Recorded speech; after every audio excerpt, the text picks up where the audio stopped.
ও আল্লাহ, তোমার নাকি গফফার নামের একটা দরজা আছে, তোমার নাকি রহমান নামের একটা দরওয়াজা আছে রে আল্লাহ।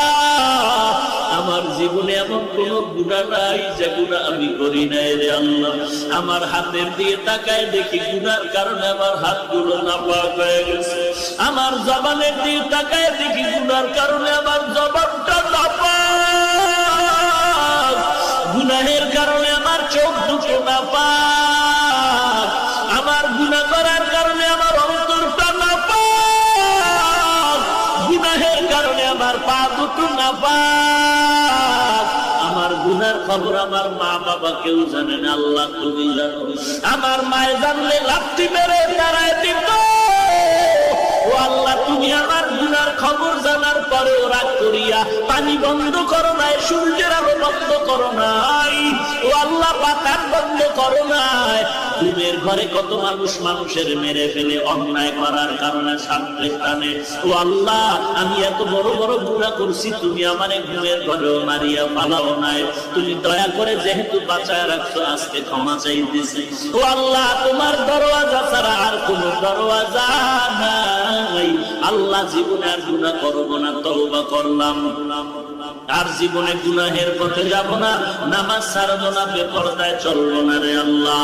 ও আল্লাহ, তুমি রহমান নামের বরকতে মাফ করে দাও। কত বড় বড় বড় বড় বেঈমানকেও তো তুমি মাফ করেছো। ও আল্লাহ, আমি তো তোমার আদরের নবীর উম্মত, যেই নবীর উম্মতের জন্য এখনো কাঁদে।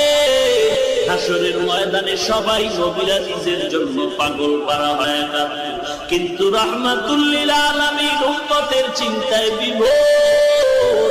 ওই নবীর উম্মত হয়ে তোমার দরবারে ক্ষমা চাই, মাফ করে দাও।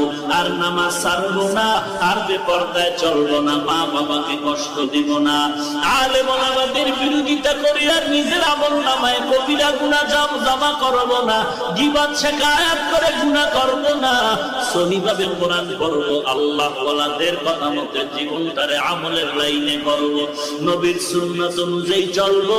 ও আল্লাহ, তুমি আমাকে মাফ করে দাও। আল্লাহর নবী বলেন, বান্দা যদি জাহান্নামের ভয়ে গুনাহের কথা স্মরণ করে এক ফোঁটা পানি চোখ থেকে বের করে দেয়, গাভীর ওলান থেকে দুধ বের করে গাভীর ওলানে যেমন দুধটা ঢুকানো সম্ভব না, কান্নাওয়ালা বান্দাকে আর জাহান্নামে দেওয়াও সম্ভব হবে না। এরে নবীর উম্মত, আশিকে রাসূলের দল, ওমরের মতো আশিক তো কেউ হতে পারবি না রে যুবক। আবু বকর সিদ্দিক